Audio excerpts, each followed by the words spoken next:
ಚೆನ್ನಾಗಿದ್ದಾರೆ, ಇಲ್ಲೇ ಇದ್ದಾರೆ, ಮಾತಾಡು. ಅದಕ್ಕೆ ನೀವು ಹಾಸ್ಪಿಟಲ್ಗೆ ಹೋಗಿದ್ದೀರಾ? ಇವಾಗ ಹೇಗಿದ್ದೀರಾ? ಇಷ್ಟಕ್ಕೆಲ್ಲ ಆಸ್ಪತ್ರೆಗೆ ಯಾರಾದರೂ ಹೋಗ್ತಾರಾ? ಇವತ್ತು ನಿಮ್ಮ ಗಣಿತ ಮೇಷ್ಟ್ರು ಡಾಕ್ಟರ್ ಆಗಿ ನನ್ನ ಆರೈಕೆ ಮಾಡ್ತಿದ್ದಾರೆ. ಅಷ್ಟು ನೋವಿದ್ರು ಎಷ್ಟು ಖುಷಿಯಾಗಿ ಮಾತಾಡ್ತಿದ್ದೀರಲ್ಲ ಅದಕ್ಕೆ, ಅದು ನನಗೆ ತುಂಬಾ ಖುಷಿ ಆಗ್ತಿದೆ. ನೀವು ಅಣ್ಣನ ಜೊತೆ ಜೀವನ ಪೂರ್ತಿ ಇದೇ ತರ ನಗ್ನಗ್ತಾ ಇರಬೇಕು.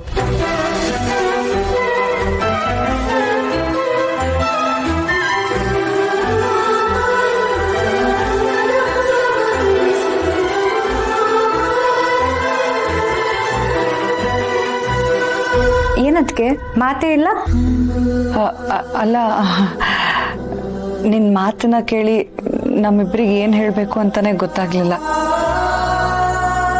ಅದರಲ್ಲೂ ನೀನು ಫೋನ್ ಮಾಡಿದ್ದಕ್ಕೆ ನಿಮ್ಮ ಅಣ್ಣ ಅಂತೂ ತುಂಬ ಖುಷಿಯಾಗಿದ್ದಾರೆ. ಯಾಕೆ ಅಣ್ಣಂಗೆ ಮಾತ್ರ ಖುಷಿನಾ? ನಿಮಗೆ ಖುಷಿ ಆಗ್ತಿಲ್ವಾ? ಹಾಗೇನಿಲ್ಲ, ನನಗೂ ತುಂಬ ಖುಷಿ ಆಗ್ತಾ ಇದೆ.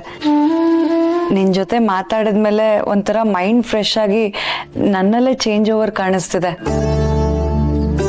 ನಿನ್ನ ಮಾತಲ್ಲೇ ಕಾಳಜಿ ಇದೆ, ತಾಯಿ ವಾತ್ಸಲ್ಯ ಇದೆ ಲಕ್ಷ್ಮಿ. ಸರಿ ಅದಕ್ಕೆ ನೀವು ಇನ್ಮೇಲೆ ಎಲ್ಲಾದ್ರೂ ಹೊರಗಡೆ ಹೋಗ್ಬೇಕಾದ್ರೆ ಒಂದ್ ಛತ್ರಿ ತಗೊಂಡೋಗಿ, ಇಲ್ಲ ಅಂದ್ರೆ ಅಣ್ಣಂಗೆ ಹೇಳಿ, ಅವನೇ ಕರ್ಕೊಂಡು ಹೋಗಿ ಕರ್ಕೊಂಡ್ ಬರ್ತಾನೆ. ಅಣ್ಣ ಅದಕ್ಕೆ ನಾವು ಹುಷಾರಾಗಿ ನೋಡ್ಕೊಳ್ಳೋ. ನೀನು ಹೇಳದೆ ಹೋಗಿದ್ರು ನಾನು ಅದನ್ನು ಮಾಡ್ತಿದ್ದೆ. ನನಗೆ ಸ್ಕೂಲ್ ಎಷ್ಟು ಮುಖ್ಯನೋ ಅಷ್ಟೇ ಮುಖ್ಯ ಅಮೃತ ಕೂಡ.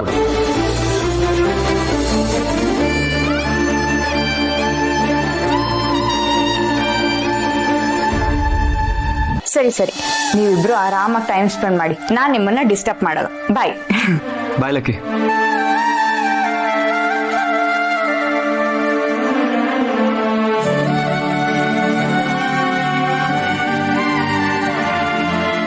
ಅದು ಅಣ್ಣ ಅದಕ್ಕೆ ಜೊತೆ ಮಾತಾಡ್ತಾ ಇದ್ದೆ, ಅದಕ್ಕೆ.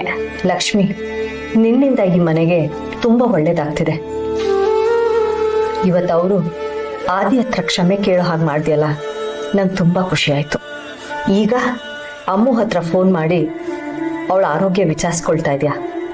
ನಾವು ಮಾಡ್ಬೇಕಾಗಿದ್ದ ಕೆಲಸನ ನೀನ್ ಮಾಡಿ ಅವಳನ್ನ ಖುಷಿ ಪಡಿಸ್ತಾ ಇದ್ಯಾ. ತುಂಬಾ ಸಂತೋಷ ಆಯ್ತು. ಅದು ತಾತ ತಪ್ಪು ತಿಳ್ಕೊಂಡಿದ್ದು, ಆದಿ ಮೇಲೆ ಕೈ ಮಾಡಿದ್ದು ಯಾಕೋ ಸರಿ ಅಂತ ನನಗೆ ಅನಿಸ್ಲಿಲ್ಲ. ಆದಿದೇನು ತಪ್ಪಿಲ್ಲ ಅಂತ ಗೊತ್ತಿದ್ದಿದ್ರೆ ಈ ಥರ ಎಲ್ಲ ಆಗ್ತಾನೆ ಇರ್ಲಿಲ್ಲ. ಅದಕ್ಕೆ ಇರೋದನ್ನ ಹೇಳ್ಬಿಟ್ಟೆ. ಆದ್ರೆ ತಾತ ಹೋಗಿ ಕ್ಷಮೆ ಕೇಳ್ತಾರೆ ಅಂತನೂ ನನಗೆ ಗೊತ್ತಿರ್ಲಿಲ್ಲ. ಅವ್ರು ಹೀಗೆಲ್ಲ ಮಾಡಿದಾಗ ನನಗೆ ಶಾಕ್ ಆಗೋಯ್ತು. ಆಗೋದೆಲ್ಲ ಒಳ್ಳೇದಕ್ಕೆ ಅಂತ ಹೇಳ್ತಾರಲ್ಲ ಲಕ್ಷ್ಮಿ. ಇವತ್ತು ಅವರಿಬ್ರು ಬಾಂಡಿಂಗ್ಗೆ ನೀನ್ ಹೊಸ ಅರ್ಥ ಕೊಟ್ಟಿದ್ಯಾ.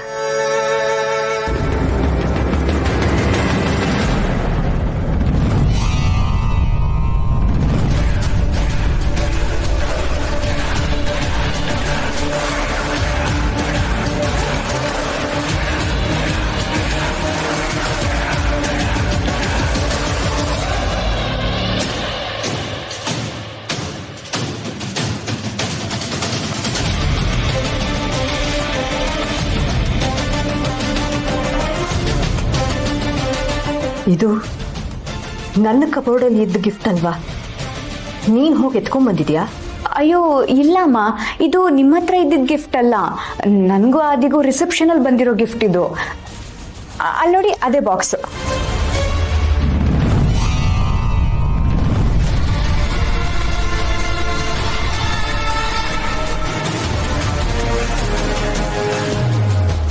ಅವನು ಇವರಿಗೂ ಇದೇ ಗಿಫ್ಟ್ ಕೊಟ್ಟಿದ್ದಾನ?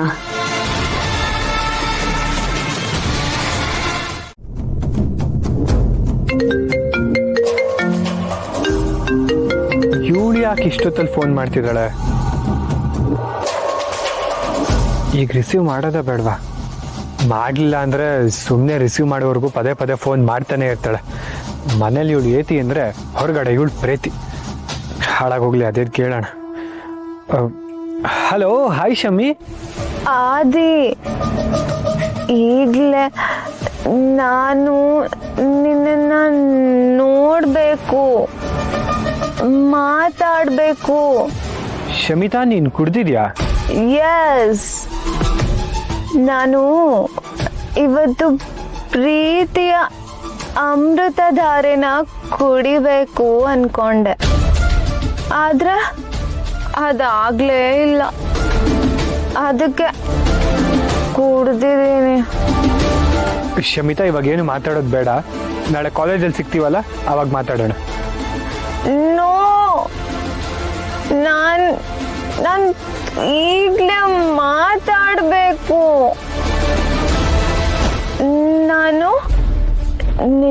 ನಿನ್ನ ನೋಡಬೇಕು ಅಂತ ನಿಮ್ಮ ಮನೆವರೆಗೂ ಬಂದಿದ್ದೀನಿ.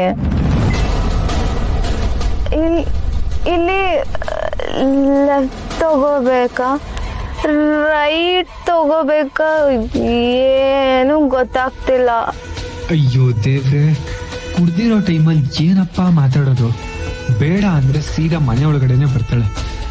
ಏನ್ ಮಾಡೋದು? ಆದಿ ಲೈನಲ್ಲಿ ಇದ್ಯಾ ತಾನೇ? ಇದೀನಿ ಶಮಿ, ಇದೀನಿ. ಮತ್ ಯಾಕೆ ಮಾತಾಡ್ತಿಲ್ಲ? ಯಾಕೆ ನನ್ನ ಹತ್ರ ಮಾತಾಡೋದಕ್ಕೆ ನಿನಗೆ ಇಷ್ಟ ಇಲ್ವಾ? ಪರವಾಗಿಲ್ಲ, ನಿನಗೆ ಇಷ್ಟ ಇಲ್ಲ ಅಂದರೂ ನನಗೆ ತುಂಬ ಇಷ್ಟ. ನಾನು ಬಂದ್ಬಿಡ್ತಿದ್ದೀನಿ. ಶಮಿ ಒಂದು ಕೆಲಸ ಮಾಡು, ಇವಾಗ ನೀನು ಮನೆಗೆ ಬರಬೇಡ, ನೀನು ಎಲ್ಲಿದ್ಯೋ ಅಲ್ಲಿಗೆ ನಾನೇ ಬರ್ತೀನಿ ಇರು, ಓಕೆನಾ?